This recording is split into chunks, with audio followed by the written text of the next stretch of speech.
talking about kindness, because it's pretty important. It's a fruit of the spirit. Its absence is pretty telling sometimes. By their fruits you'll know them, etc. High comment warrior. So as a virtue, it is a fruit of the Holy Spirit. It is a personal quality that we are spiritually enabled to manifest, as it were. It enables us to be sensitive to the needs of others. That's pretty important, the way the world is going, and even if it wasn't going that way, it's still pretty important. Hi, Tyler.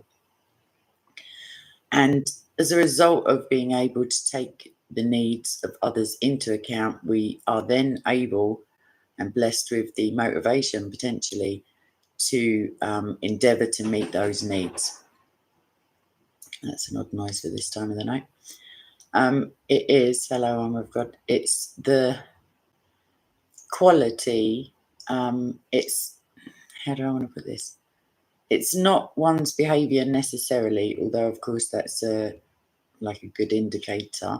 However, because of the subjectivity of, I'm going too long wordy, because it's subjective, because we're unable to actually see into other people's heads, as it were, because we're not God.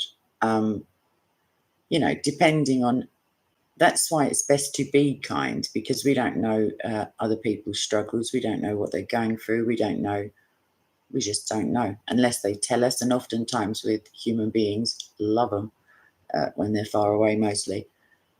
Yeah, we don't know. So it's best to be kind, because it's a blessing to be a blessing. And why would you want to be other than kind? That's rhetorical anyway. So it's the quality of one's being is what I'm trying to get at, as opposed to, but can incorporate one's behaviour. And this status quo makes kindness a personal virtue. It's not just an action. It's not just, hi Simon, it's not just doing something for somebody else. It's closely related, I guess, to altruism, in as much as it's very easy to manipulate people with kindness, and not the fruit of the spirit, but just, you know, the illusion of kindness. It's an unselfish act, although it is lovely to be loved. I'm reliably informed. Yeah, we do it because it's the right thing to do, and it's the good thing to do, and we're to be a light to others, to non-believers. The world is pretty dark. I'm not just saying because it's the middle of the night. It's just wild out there. I don't know how much attention you pay to what is going on, but that's my mantra anyway. So truly kind people are probably not very well known, in actual fact. I mean, there are exceptions to the rule. I just thought of a couple.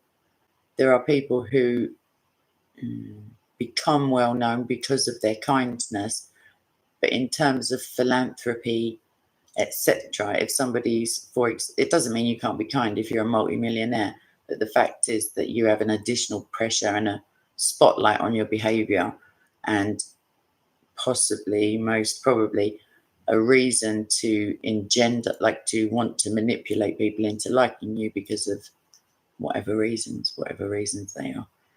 But true kindness is most probably demonstrated quietly. There's no real fanfare when you I was given a task not that long ago, because I'm not that old, but a long time ago. It wasn't in a galaxy far, far away. It was like, yeah, it was in England. And the task was to do something kind for somebody without them finding out. And it took me ages to get, just to wrap my head around it. Like, how will they know? Like, you can't, it's not as easy as it sounds. Yeah, to do something nice for somebody, an act of kindness without them finding out, was a conundrum for me anyway. I found a way in the end, but that's besides the point.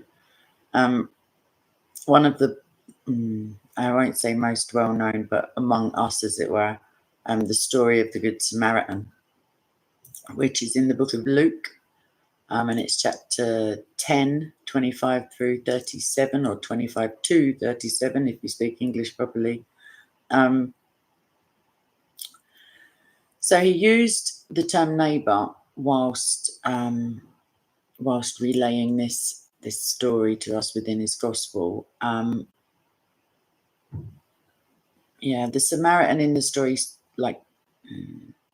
was a kind man, or his actions were kind. His actions were selfless. Selflessness is usually a far firmer basis for kindness than any form of emotional need, because, as Lewis speaks about, some loves are need loves. We need to be needed, and we love being loved, no matter how socially awkward or introverted or extroverted, or, at our core, the first real piece, I guess, that we, other than our Christian walk, experience is as a child, and hopefully, please God, your childhood also was like the safety and kindness of your mother, at least. That's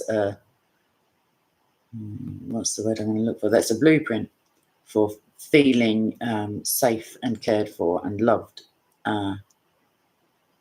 So we seek to replicate that in one way or another in our relationships, and we also seek out negative behaviours to try to rectify past familial relationships. If we have siblings, that may well be the case for a long time. Either way, back to the Samaritan. You may remember, best-selling book. He saw the victim of I don't want to say street robbery, a highway robbery, I guess. And the victim was lying on the road to Jericho by the side of the road. And this man could have just carried on walking, could have, most likely. I saw a story today where a woman was beaten in Hyde Park, which is where Speaker's Corner is, for anybody who doesn't know. There was a rally, I won't say where it was for, but there were many, many, many people there. And she was jumped on and battered by some dude, and people were basically just allowing it to happen. One lady was kind of tugging at his jacket, and other people were laughing, people were filming it, and he wasn't joking. He was like banging her right in the face, as it were. There's a thing called bystander apathy, and this is in relation, I guess, to the Good Samaritan. The bystander apathy is that the more people, it seems counterintuitive, but the more people witness something bad, somebody being made into a victim, as it were, the less likely anyone is to do anything about it, because everybody looks for social clues to the people standing around. And if nobody looks as if they're about to intervene, then there's been some pretty big psychological studies on it, and it's a well-known phenomenon. People just stand by and allow the most horrific things to happen. Either way, on the road to Jericho, this guy said no. He wasn't a Cockney. He probably didn't put a P in his no either. The point is, he stuck him on his donkey, which is obviously the equivalent of letting him get into a car or whatever. Took him to an inn, and not only that, he didn't only take him away from the scene of the crime. He didn't only ensure his safety by taking him to a building, but he paid for his care and for his lodging, i.e., got him a room, as it were. And that's so there you go. So kindness is not only, it's a selfless act of giving. It doesn't have to be giving, obviously, just kind words, smiling at somebody, asking somebody how they are and actually waiting for an answer, or sounding as if you mean it even. Prayer for people who don't know they're being prayed for. That was how I got around my conundrum.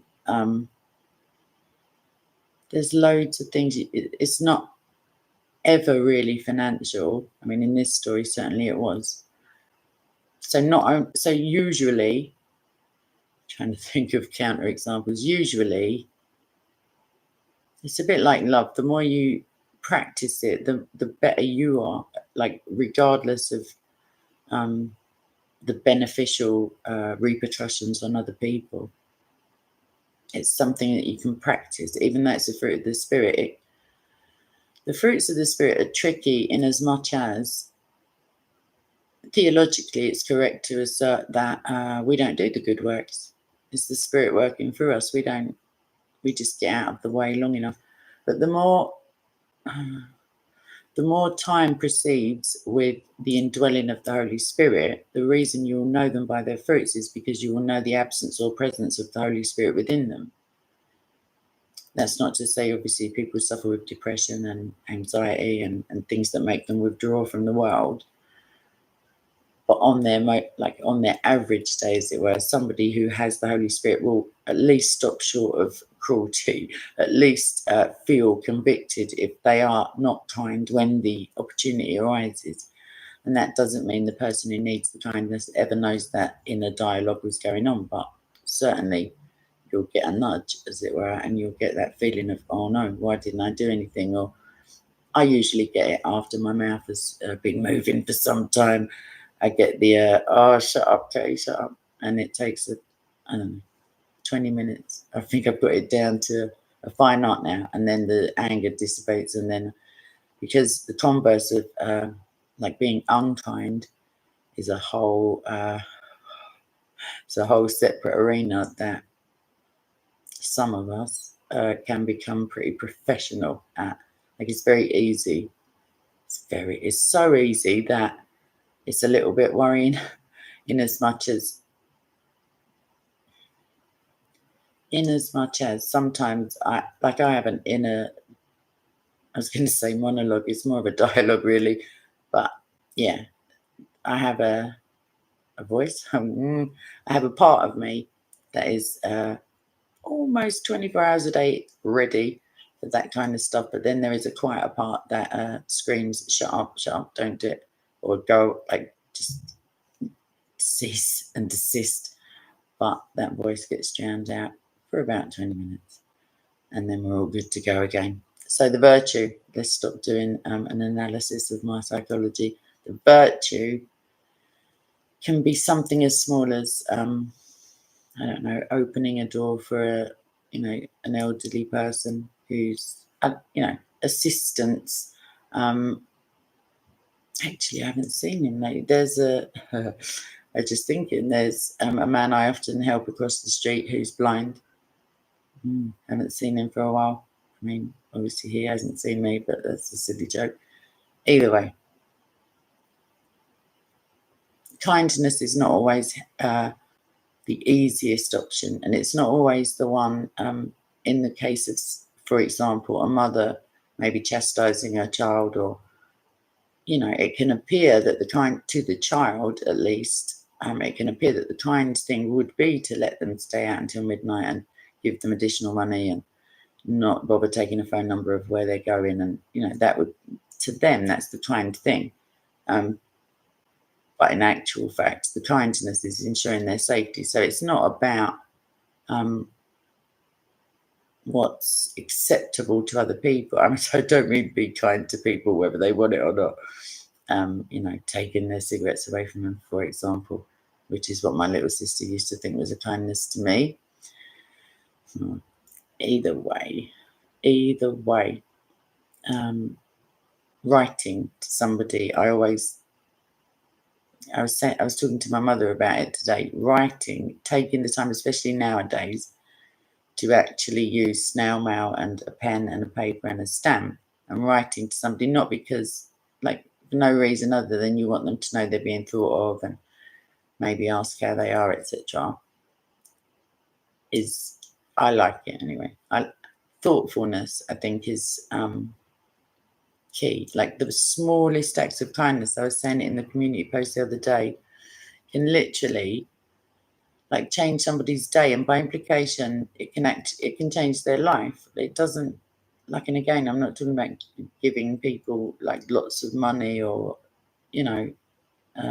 life-changing stuff, but that small thing can have also outward repercussions in terms of they may feel more able to be kind to someone else, and certainly can pay it forward, because I would pray, actually. I really hope it's not the case that I'm wrong.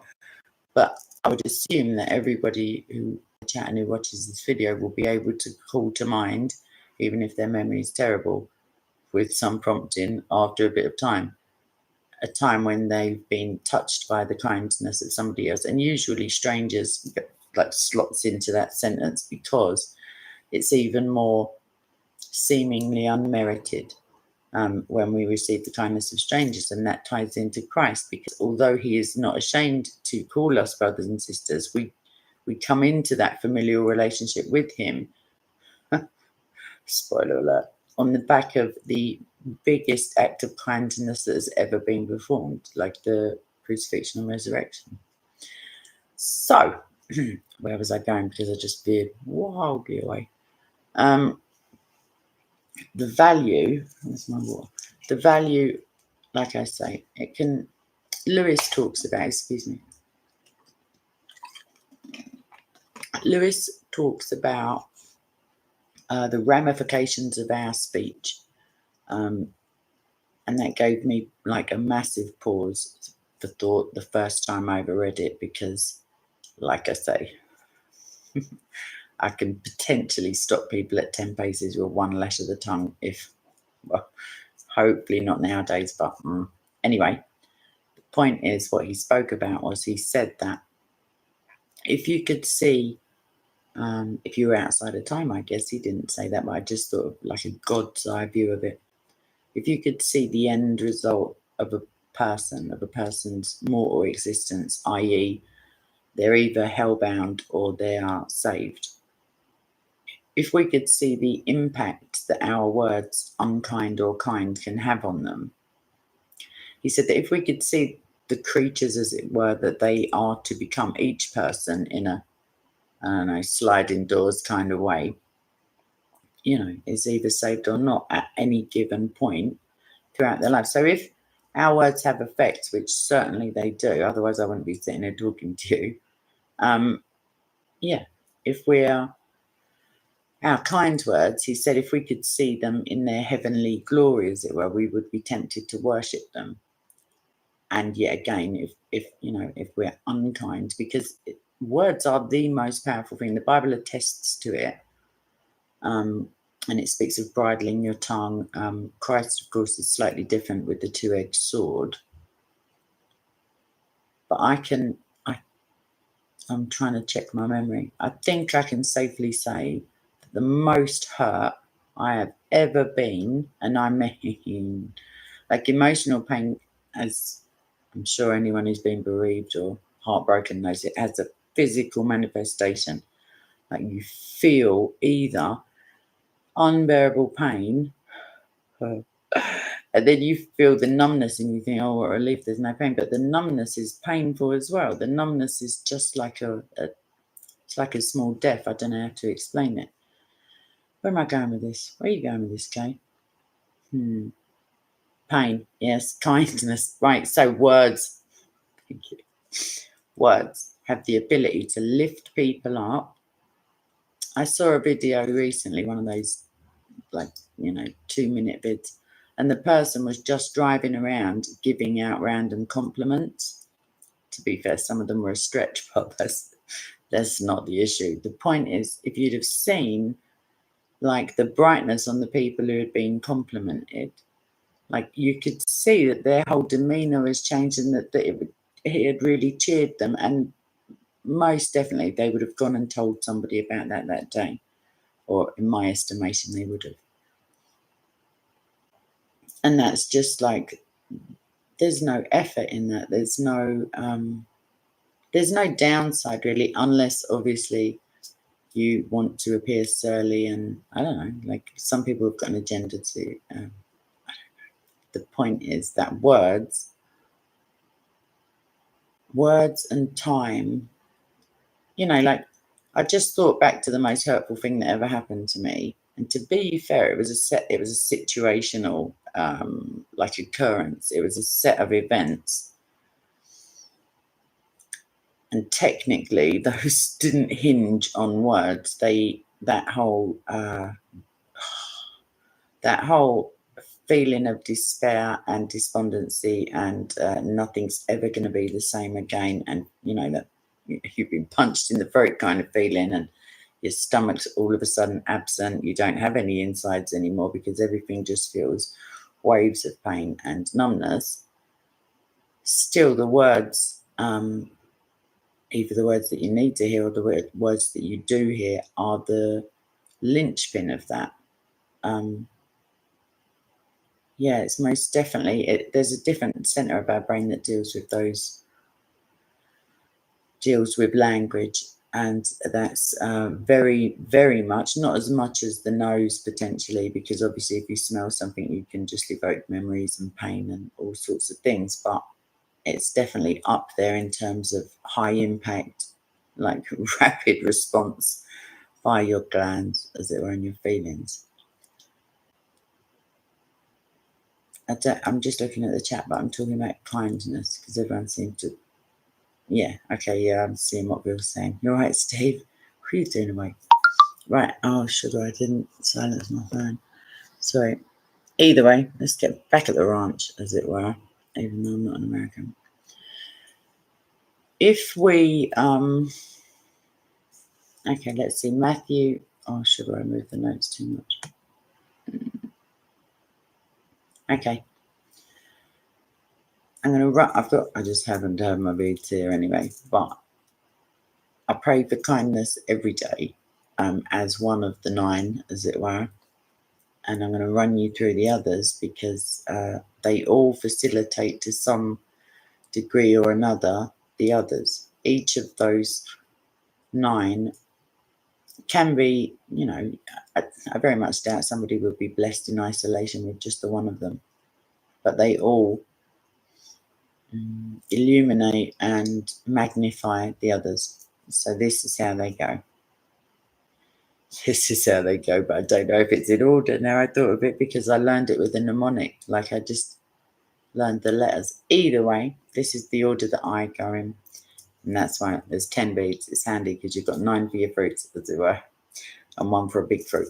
Either way, it's kindness, peace, patience, gentleness, goodness, self-control, joy, faith, and love.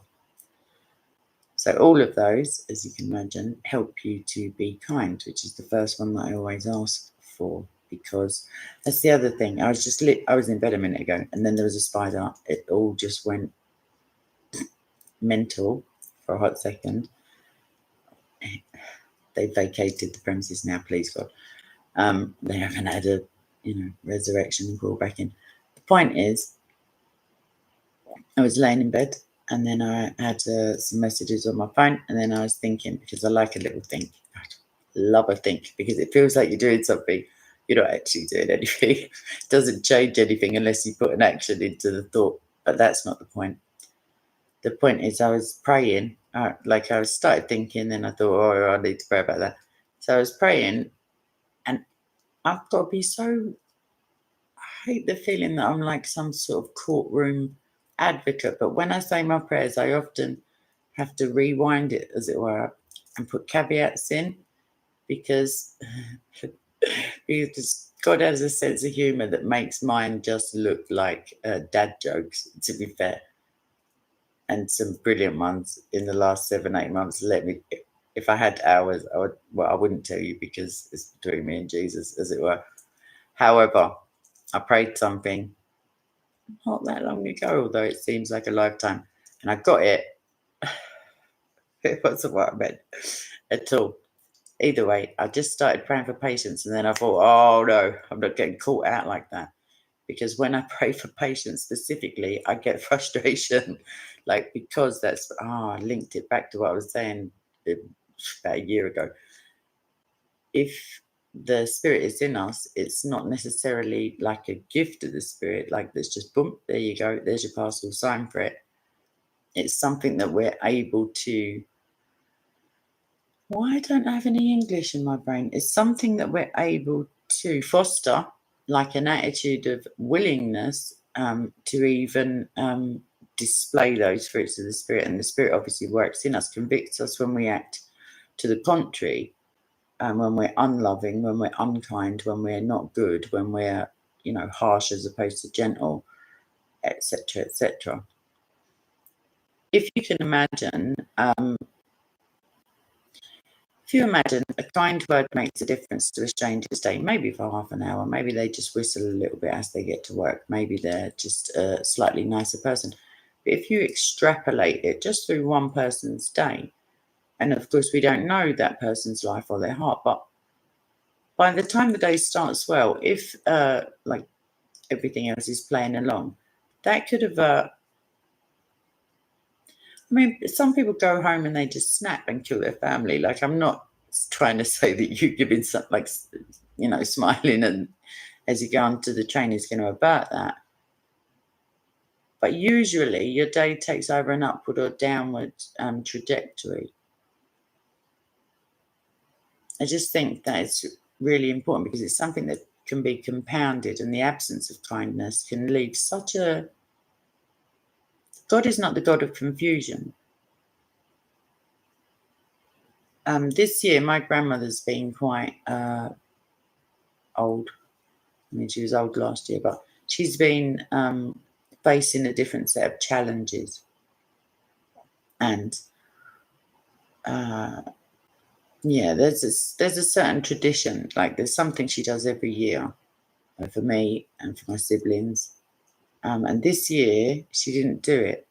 And it's only like there's no ramifications. There's no like real life repercussions to her doing it or otherwise. But it's just something that I was so jarred by its absence. Like, I thought that was more serious to me than her falling over and all of the associated stuff that she's got going on. I was like, oh my gosh, she didn't do it this year. And it was just like, I felt, I can't explain that, like bereft. And it's the smallest thing that she's done since I was a child. And she just didn't do it. And not because of any unkindness, but because she's like got her own stuff going on. Maybe she didn't think of it. She's sleeping a lot more than she used to nowadays. So potentially it's that. And I wouldn't obviously bring it up to her because I wouldn't want her to feel bad, because she's one of the kindest women that I've ever had the pleasure to meet. And that doesn't, where I grew up, kindness can be taken as a weakness. Like, it's an actual saying, they'll take your kindness for a weakness, because I guess the narrative is that if you're like too kind, you'll be just perceived as a bit of a mug, and people will mug you off, i.e. extract the urine, take the Michael. So it's not the case though, because my nan is I think the strongest woman I've ever met, like in terms of moral fibre and backbone and keeping her word and being like just staunchly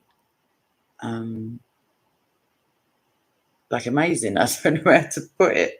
But the where was I going with that? The lack of that one like kind act. That's not the only kind act. I mean, she's all about it. And when I was younger, we walked past somebody who was begging, and I nearly fell over, like I nearly fell off the floor, as it were, because she told the man in no uncertain terms, like what he should do with his little cup and where he should go and what he should do when he got there. And I was just, because I'd always assumed that she was just kind generically, didn't realise it was reserved for people that she loved, and she had no reason to love that guy because, I don't know, whatever, I think he was a bit of a charlatan. The point is, the absence of that kind act affected me more than I thought. Well, just considering it now, it affected me in this way. It made me feel not less loved, but less considered, and feeling that we are considered.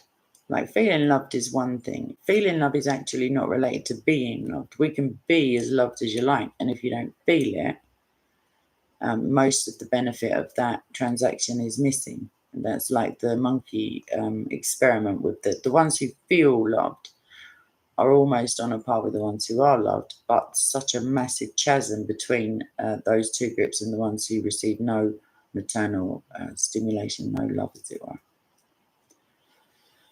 So as a result of not receiving this action, having this thing happen, that then had, now I'm only just thinking it out loud, that had repercussions on people that I love, because then I was a little more sensitive to, I was about to go well dramatic then, like neglect. No. I was more sensitive to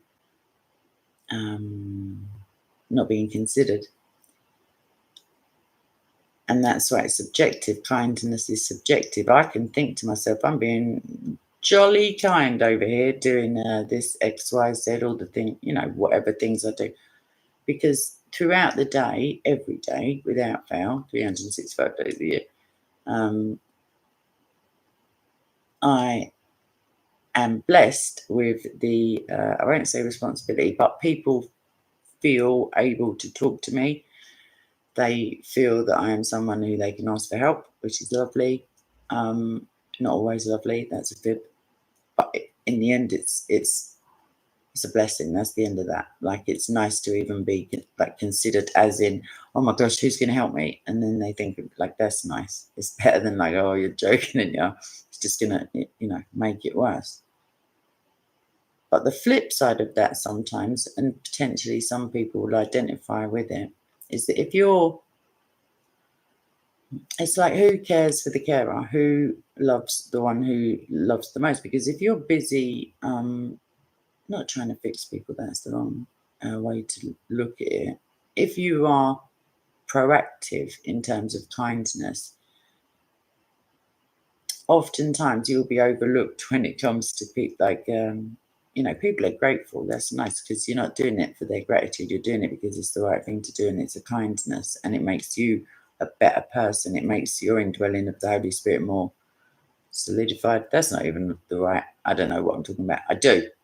It means it's more ingrained or something like that. Practice makes perfect. Obviously, none of us are perfect. But the ramifications, spread out to others. And because we don't know the trials and tribulations and battles and struggles and, I don't know, anniversaries, for example. Like, I've got a few now because of people passing away. But I would confidently say that I'm slightly less, what's the word? Serene on those days. I'm very rarely serene, let's have it right. But I do have moments of tranquility and long moments of happiness. Less recently, I've just had some little ups and downs and sideways. But for quite a while, like I always wake up happy. Over the weekend, I had a couple of days off, as it were, and I had some of the most excruciating pain I've ever felt, because my brain went, "Oh, we're doing this now," and then just skated off into catastrophe, like into anxiety, I guess, but just projecting forward, things like concerns about my grandmother and about relationships and about, like, once you let one in, it's just all over bar the sweeping up. You might as well just take to your bed. Well, I did. Point is, kindness doesn't cost anyone anything if you're, financially minded, and it makes, like, think of it, it just makes the world a better place, even if that world is restricted to your own household or your own street or your own, locality. What's the alternative? Like, the alternative is being a bit of a dick, and I'm quite good at that. I don't know about you. If you've had years of practice without Jesus, as it were, then you probably are.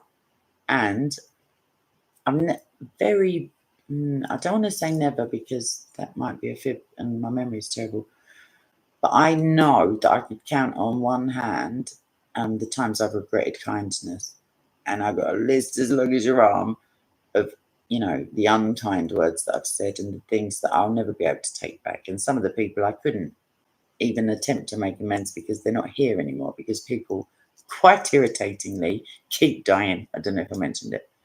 Don't die, by the way, if you're watching. If you can help it, please. Thanks. Lots of love, etc.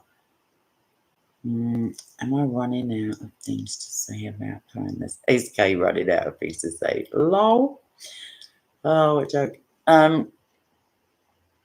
If you know somebody is already kind and you don't feel like, sometimes humility, oh, it's a curse. I'm only joking. Sometimes you may be the kindest person somebody knows, but you think of obviously somebody else as an archetype of kindness in your life, or like just. I mean, it's a lovely accolade, really, to be thought of as kind.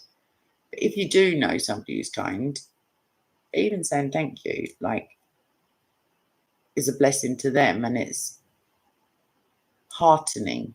Like, there are people who, for zero monies. I'm thinking of one lady I know who goes and runs it's not called a soup kitchen because I think that's probably old fashioned. It's like a food bank.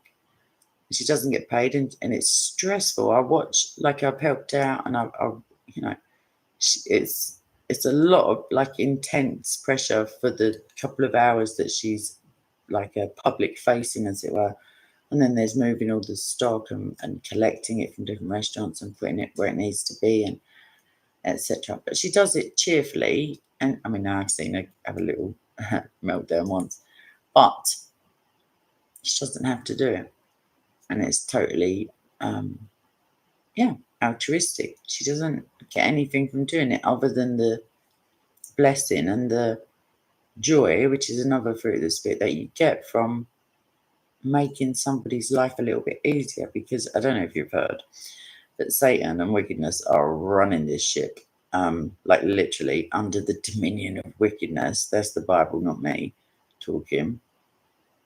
So really, you could think of it as psyops. You could think of it as, being in enemy-controlled territory and going against the war machine, if you want to. Or you can think of it as holding a door open for an old lady, because why not? Like, the thing to, when we see each other as obstacles, like when I often, like, if you're in London, if you've ever been on the tube, or if you ever, every Sunday, if you go down certain streets in the West End of London, they're very tourist heavy, bless them.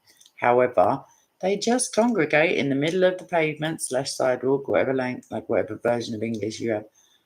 And they're just so touristy. And you're trying to get somewhere. And don't you know how, like, you're quite important, obviously, in this scenario. But they just stop and they just, like, they're just looking at, like, that's uncharitable. The point is, you don't have to stab them. That's not the point. What was the point? I've forgotten. Hang on a minute. Wait. Where was I going with that? Sugar, I can't leave it there. Don't stab them. That doesn't sound right, even to my ears at this time of the morning. Shucks, I'm going to come back to that one. No, I can't think of it. How awful. Okay, let's get back to thanking somebody who's kind in your life.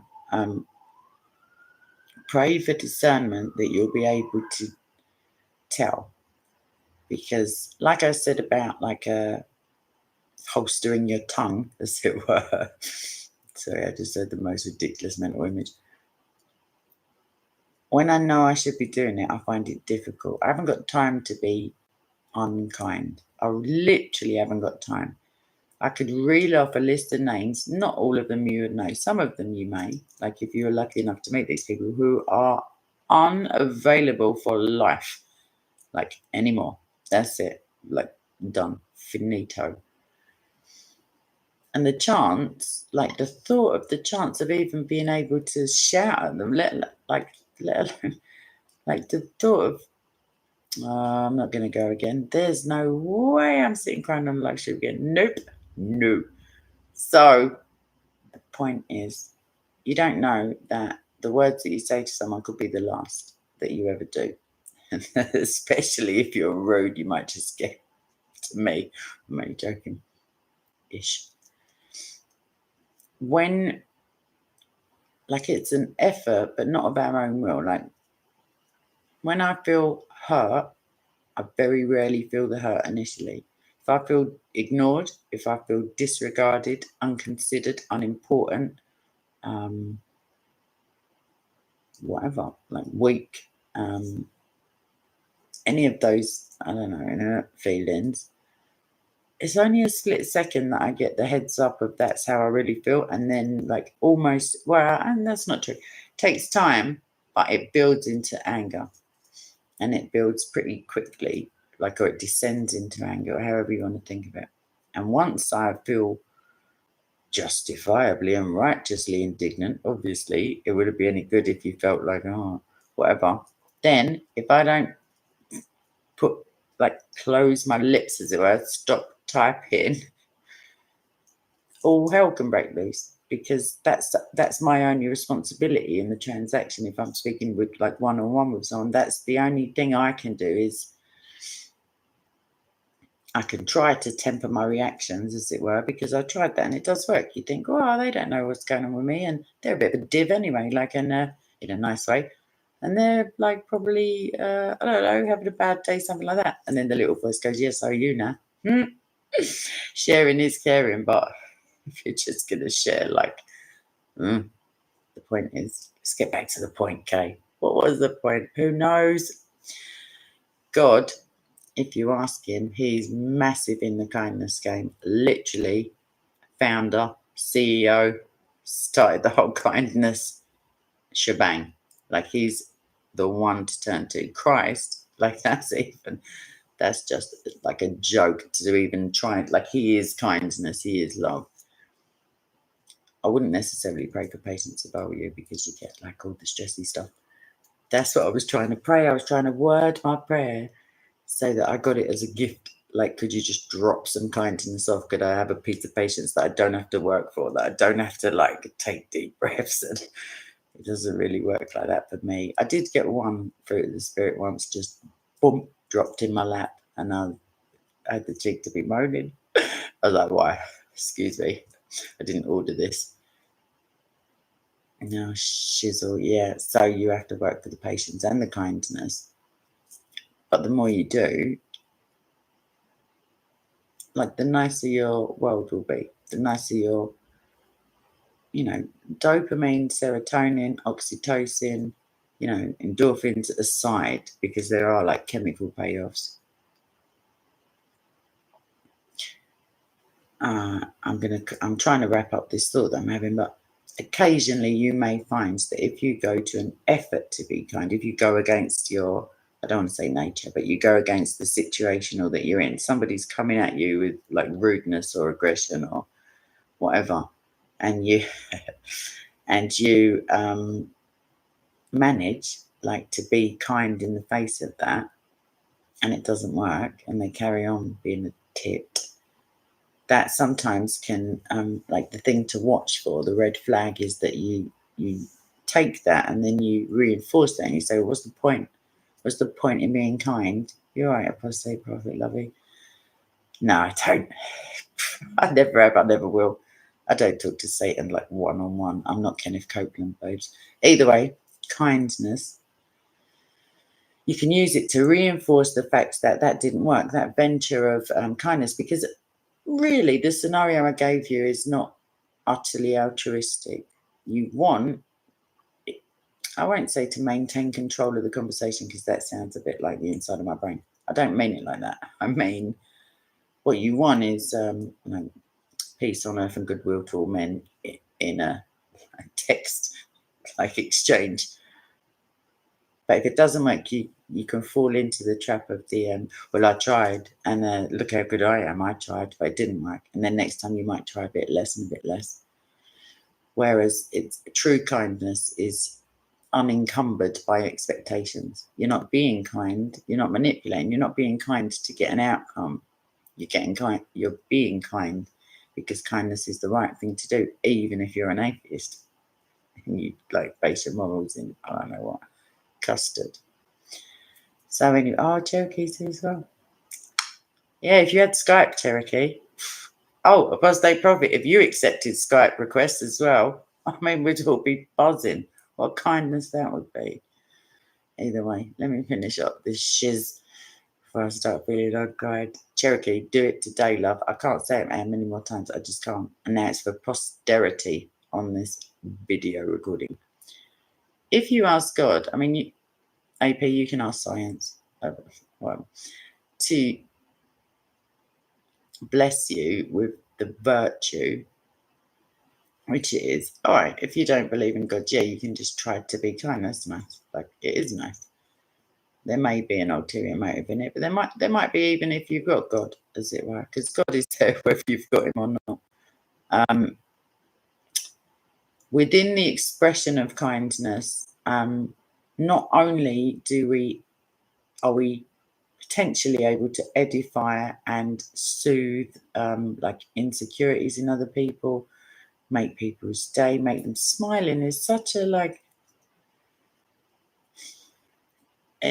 I mean, the fact that we've all just come out of like covering our faces potentially, if you like followed those rules, wearing masks and that, I don't know if anyone else felt it. You don't get to see anyone smile outside if their face is covered. I'm not even talking about niqab. I'm talking about the masks. To be able to make somebody smile, like, humor is a good way, but it can also be used unkindly. But you will see God transform the lives of other people through you, is the bottom line. I know that sounds pretty like I've kind of skipped from make them smile into God working through you, because I just lost all my words. I couldn't think of how to make it seem important, as important as it is. It's one of the most important things you do, like loving people. I mean, you can love people and they'll never know about it if it's I don't know, like, you can love people who are dead. Literally, you can still love them. Kindness is an action, as Bill was saying earlier. Niceness, it is nice to be nice, but niceness is more of a, I mean, niceness can be an action, but it doesn't really linguistically make sense. Kindness is a good intent, usually selfless, although it doesn't have to be. A good intent that is manifest in the world by your proactiveness action. You're doing something. And that's the other thing. People get, oh my gosh, I wonder if Jordan's in here. I was just thinking of small acts of thingy, and I realised I've still got her Christmas gift. Oh, I'm sitting over there. So that kindness didn't really. Oh, Jordan, shh! Nobody tell her. The point is, well, that's a niceness then that hasn't manifested to a kindness yet. Shucks. The point is, I know what the point is. The point is that tiny little gifts, doesn't cost any money. Like, it doesn't have to be, I don't mean steal it. I mean, whatever. It's the token of affection that, yeah, just makes, I received something today from my daughter, unexpectedly, in the post, and I was expecting a different parcel, and then I was like, they don't usually call me mum. Like, that's a weird one. But because of its unexpected nature, I already know she loves me. I already know the other person loves me who's sending the other puzzle. Quite big in the love game over here, you might have noticed. The point is, there is no real downside. Like, if you're making somebody smile, that releases all sorts of endorphins and stuff, and it's pretty infectious as well. I don't know if you've ever seen any of those viral videos where someone just goes onto the subway and just starts laughing, and before you know it, the entire carriage is laughing just with they don't even know the joke. There is no joke. There's just someone who's really good at laughing on command, and people get involved because, in the same way that, I don't even want to go too theological, in the same way that bad vibes, badness, evil, however you want to, anger begets anger in other people. If you aggressively approach someone shouting, the chances are that if the person isn't like a very nervous disposition, they will shout back. They will become aggressive and irritated and angry and less able to control their themselves. and then the converse is true for kindness, the more, you can hone it as a skill. It's not like I'm not doing this fit to make anyone sit there thinking, oh no, I'm so unkind. Because usually people don't really like that's the thing about. I'm going to give you an example.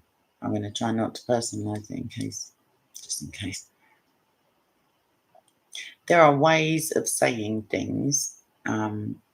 You can say the exact same thing in essence, although not literally, with slightly different words, a different tone of voice if you're lucky enough to be speaking in person, with a different inflection if you're like writing a letter, or I don't know, a smiley face at the end if you're writing a text, or something along those lines that can radically alter the person's perception of what's just been said, let alone your intent. And why wouldn't you choose the nice version of that? I mean, I'm guilty of the thing that I really didn't like using, but I must admit I kind of do sometimes, is the out of office reply thing when your phone's ringing and you get the option. I can't talk right now, sorry. I don't know. I'm in a meeting.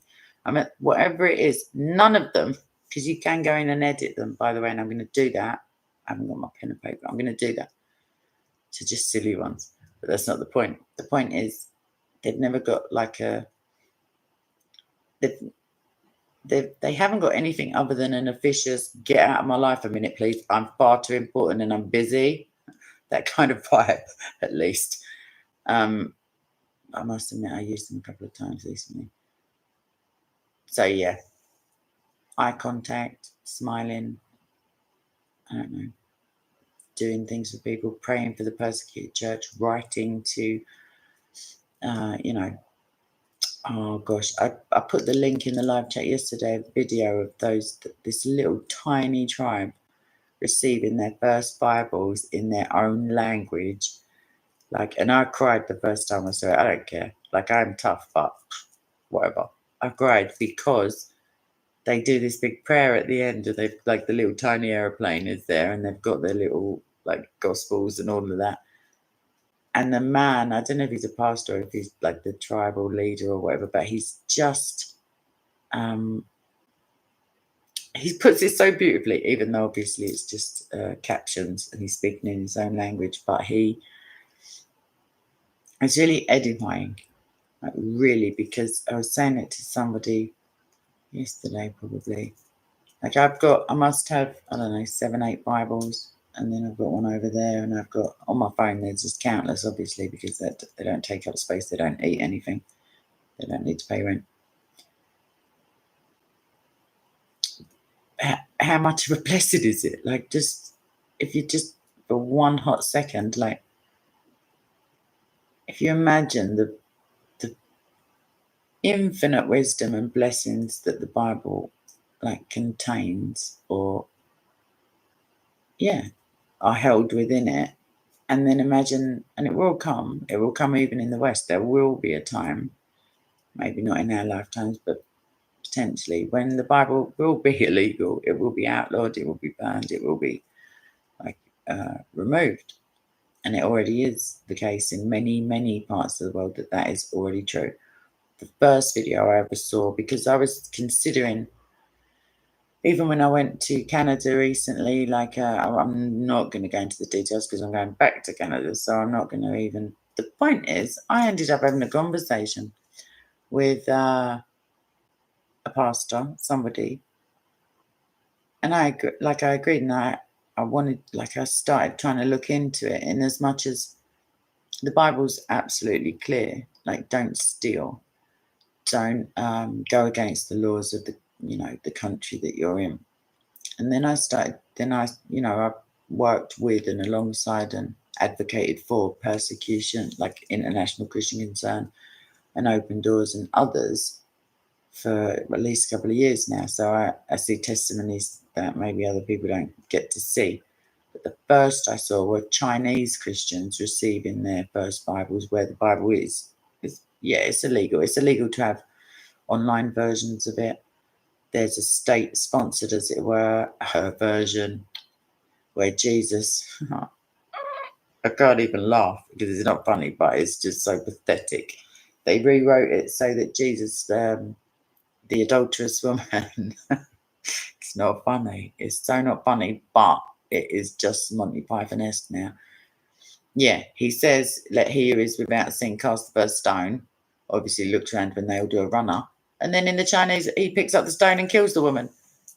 I mean, for one, they're still attesting to the fact that he's God, because obviously they're saying he's without sin, so he must have been able to pick up the stone. But still, like, it's a joke. And the fact that they haven't got any real Bibles, I mean, unreal Bibles can cause some headaches. I mean, I can't even think of his name, that JW guy who stuck the A in and made it a polytheistic religion and made Jesus a God instead of the God. I mean, it makes a difference. I think maybe I've come to the end of my... I'll tell you another thing. The way that fear is replicated by Satan in a dodgy, like counterfeit, snidey, anxiety version, kindness, like genuine kindness, cannot be replicated or duplicated for, like, that's not genuine anyway. Kindness, of course, is like easily a very obvious and well-used tool of psychological manipulators. That's obviously like it's much nicer to, you can get things with you don't have to be physically torturing people to get stuff. That's usually why there's the one good cop and the one bad cop, as it were, because there's kindness.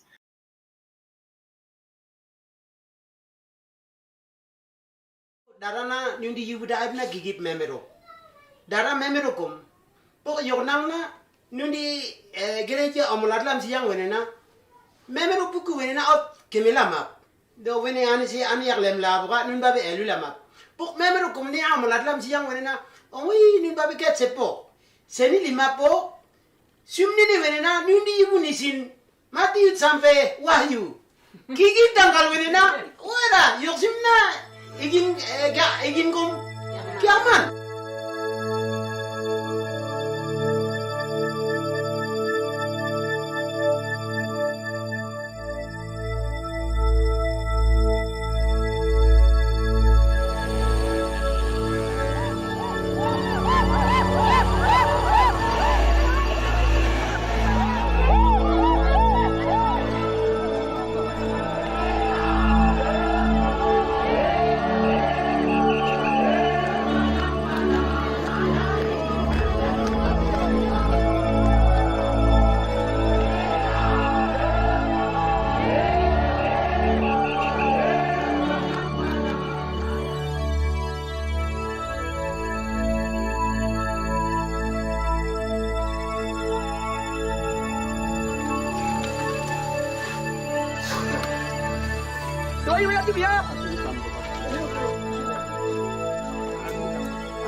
Ingang upni wana na yung kiblam nu na boka na yung kumbok neri masyarakat yung mapo ni sinap ni yung sa ngingang ulam upti na ngingang ulam na yung neri igil na kikip lawa piyo pertanyaan lama para sengena dan ngingang lam nu na kikip pesarop pesing ding kayo.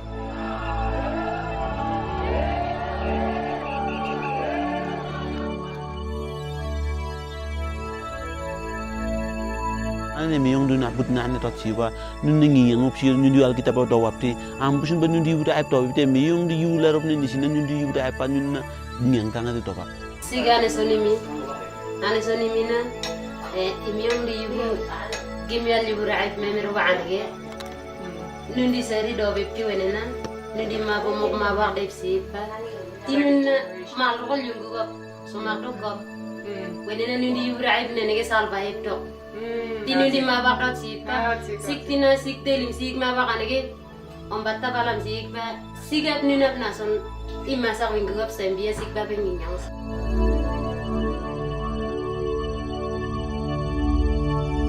Kat nak telim na, sumnen, emi yung nana yung apa, iplam na, ano sih, di mandi ayu nene ke lak dek ni yas, di mandi ya nene ke na. Wene ako debla di mandi yan na delya la ako buka sampai pokok na orum dulu.